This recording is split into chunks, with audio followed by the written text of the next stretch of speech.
On an afternoon in November 2007, a corporate jet waited in a hangar at Salt Lake International Airport.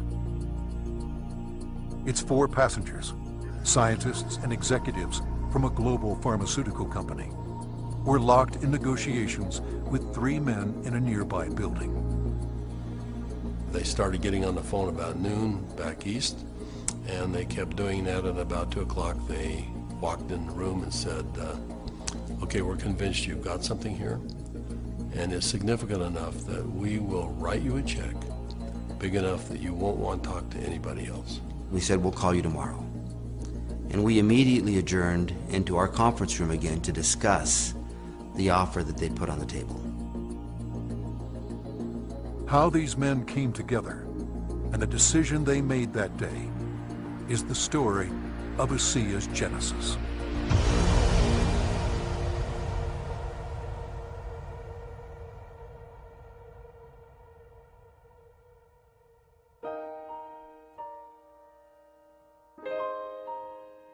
A lot of people have fathers that teach them sports.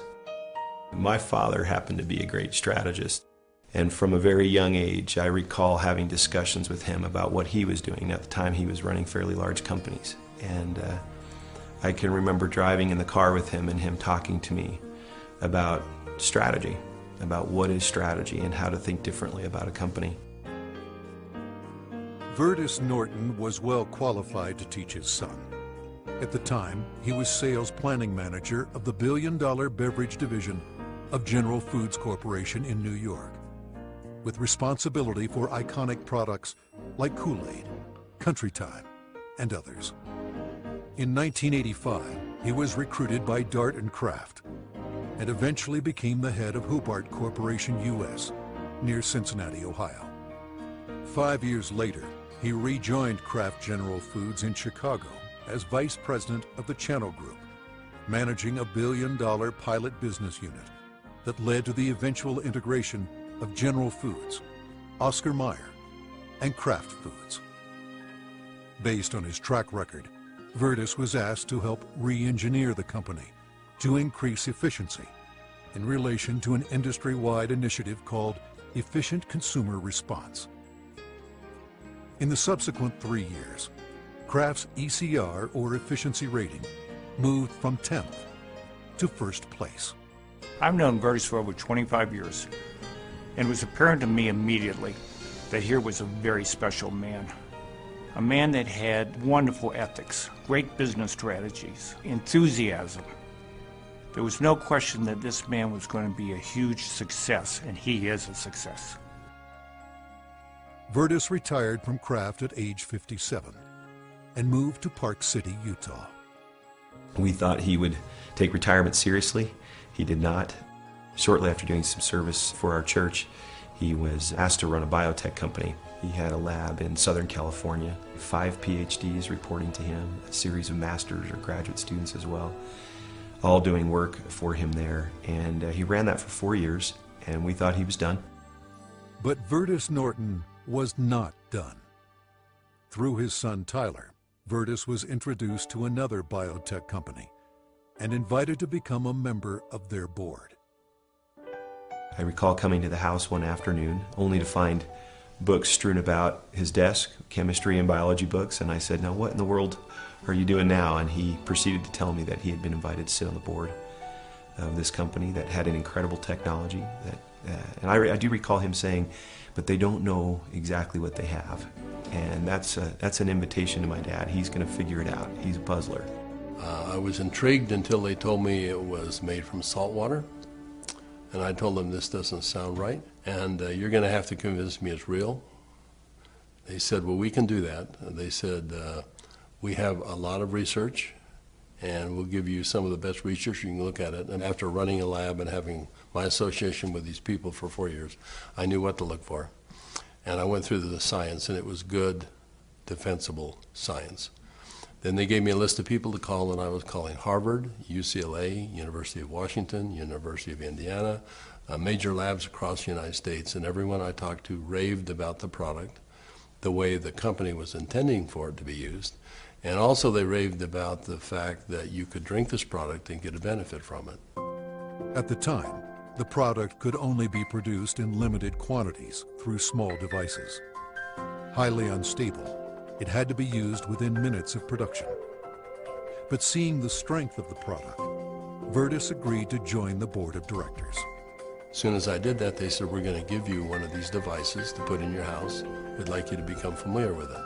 I started drinking the product that was made in this device, and my thinking cleared up. I had more energy. I felt better than I had for years, and now keep in mind I was in my 60s at that time. And I thought, holy cow, what is this? So I went to the first board meeting and found out that they were flat out of money.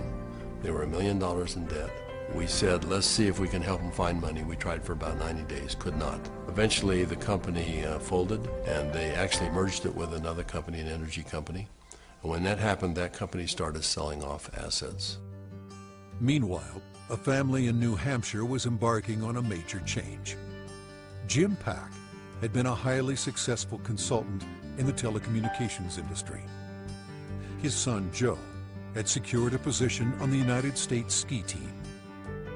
Wanting Joe to achieve his dreams, the family moved to Park City to allow Joe to train with the U.S. freestyle team for the 2002 Winter Olympics. So I'm living in a subdivision in Park City, Utah, and after a few years, another gentleman moves in a few houses up from me. This gentleman was named Virtus Norton. Now, Virtus and I became good friends, and actually we became good golfing buddies. I quickly came to realize that Virtus was something special in terms of his training, his business skills, his analytical ability, his integrity. Everything about Virtus was so much better than any executive, including governors or attorney generals, that I'd ever worked with. He was so competent. I was impressed. I made the decision on the golf course as we golfed, week after week. I said, I'm going to do something with this guy. One day we're golfing on the Park City Municipal Golf Course, and he's saying, I'm sitting on the board of this little company, and they've got a terrific product. I use the product. I've just found phenomenal results with this product, but the company's really mismanaged. He said, the product is so good that I'm going to put together an investment company and acquire this product. And he pulled a golf cart over on the fairway and reached in his back pocket and pulled out a folded check, business check, that was blank. And he said, you got a pen? And I handed him a pen, and he wrote a very big check. And he said, let's go do this together. And I said, are you crazy? You don't even know what it is. I said, Virtus, that's true, but I know everything about you. I knew you've done your due diligence. If you're to the point where you want to form an investment company to acquire this technology, I want to be part of it. Let's do it together. And that was the start in the formation of ASEA. Of anybody that I've known, my favorite person is Jim Pack. I don't think just because he's brilliant. I think it's because he has drive and he engenders trust and confidence. And so we started down the road together, and over the course of a year we discovered what the product was and why it worked. We developed what's called the mechanism of action. They discovered the product was based on redox biochemistry, a new field of science that emerged near the beginning of the 21st century. Redox signaling is a function central to all forms of life. Redox signaling molecules are created within every cell of the body and are vital to the immune system and to cellular repair and replace mechanisms. As one gets older, the body's ability to make these molecules decreases, a function of aging. The product provided a replenishing source of the exact redox signaling molecules the body creates, and in the same balance, enhancing cellular health. Knowing the product's shelf life was essential, Virtus and Jim challenged a team of researchers, including Dr. Gary Samuelson, to find a way to stabilize the product. We didn't know if it could be done, and we bought some equipment and kept making product over and over and over again, and we'd run it through the computer. And finally, after months, he finally came in and said, I think I've got the product stabilized. And we started testing it and found out that he had, in fact, stabilized the product. After stabilization had been achieved, Virtus and Jim met with a group of university scientists. We had told them that we had stabilized this mix of molecules, and they said, no, it can't be done. And we said, no, we have done it. And they said, no, it can't be done. And they were so adamant that they were slapping the table. And we said, well, wait a minute. We'll come back tomorrow and show you the product. So we took the product back the next day. Said, this is stabilized redox signaling molecules, both positive and negative molecules in the same bottle, stabilized. And they said, how in the world did you do this? So one of the big breakthroughs is the fact that we can stabilize molecules that you're not supposed to be able to do that. The molecules in ASEA are supposed to be fleeting. They should all return to salt and water in just a matter of minutes, and they don't.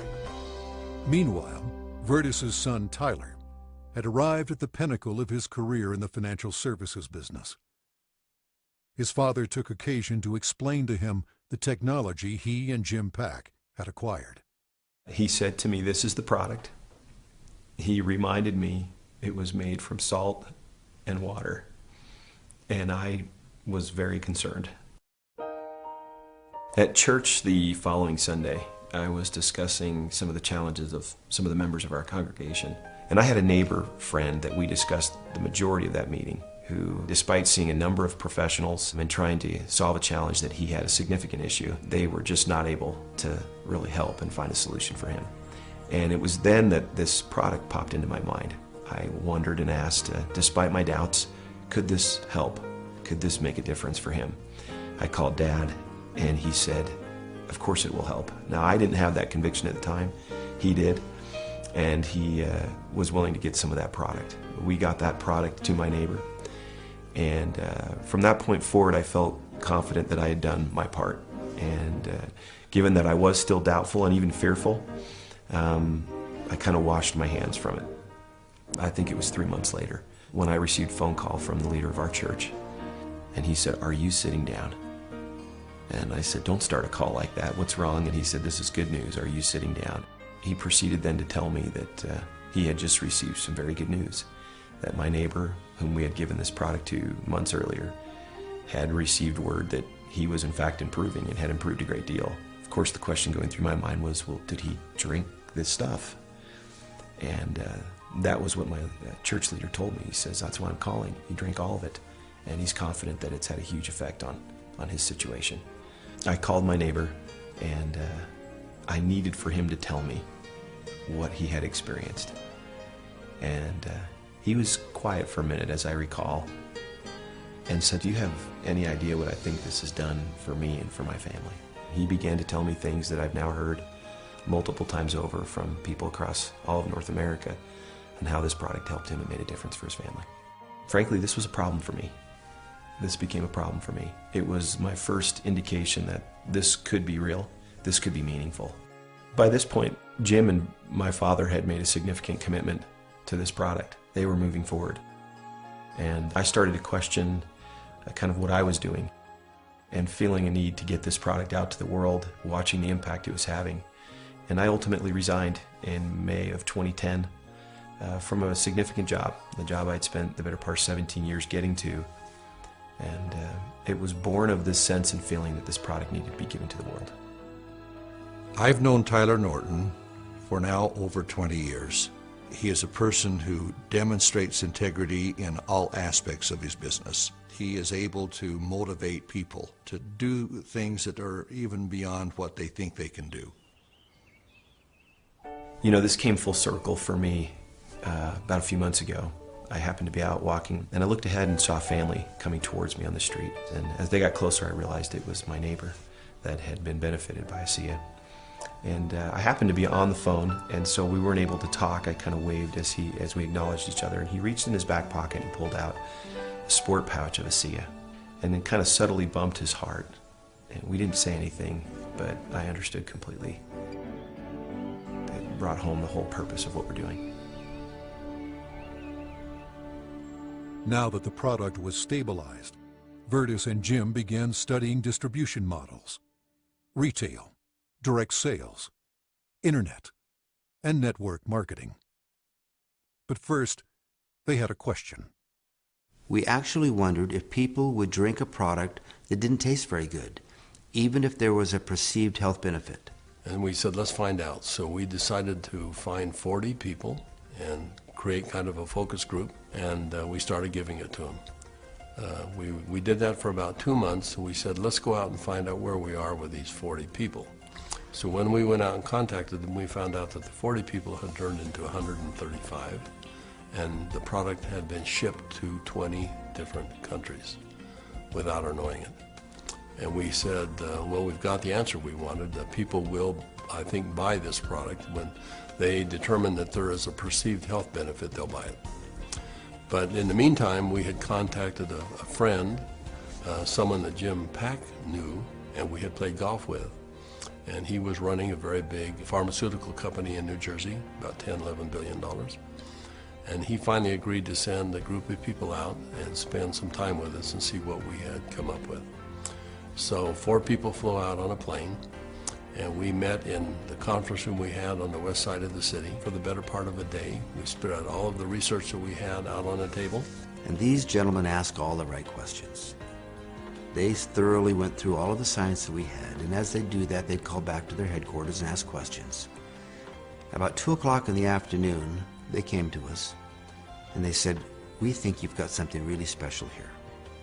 We're going to write you a check that is large enough that you don't want to talk to anyone else. But there's a catch. And I said, what's the catch? And they said, you've got to shut it down. And I said, shut what down? And they said, you've got 135 people on this product right now. Shut it down. People have problems all the time, and they deal with them as best they can. You're going to have to walk away. And that kind of took us back a little bit. In fact, I said, that seems a little harsh to me. And they said, you want to work with us, you walk away. We said, well, we'll let you know. So we ushered them out of the building, and we huddled around the conference table.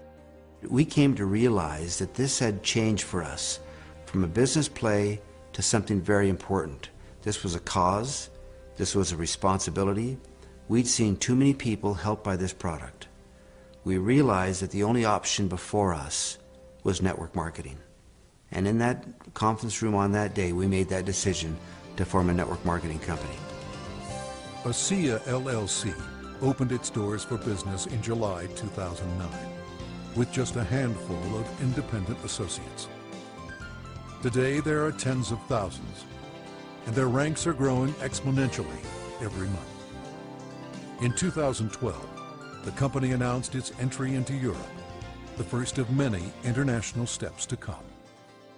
Every company has a vision, but for Vertus and I, our vision is just a little bit different given our age. This is not about making $1 million. This is about changing 1 million lives. One of my fondest memories is of a ASEA meeting that we held in Lexington, Kentucky. We had a huge group of people that came, very impressive group, and a lot of people coming up talking about what ASEA had done for them personally. But at the end of the meeting, they invited me to come up and gave me a small treasure chest. Wasn't very big, but as you open up the treasure chest, it's filled with letters of gratitude and thanks. It meant a great deal to me. So we came back to Salt Lake City, and I asked our people to go out and find a treasure chest, which we have done, and we have it in the office, and we continue to add letters to it.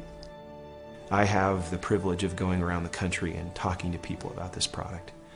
And it's not uncommon at the end of a meeting to have a group of people line up and want to tell me, and really thank me, but more thank my dad and Jim for what they've done.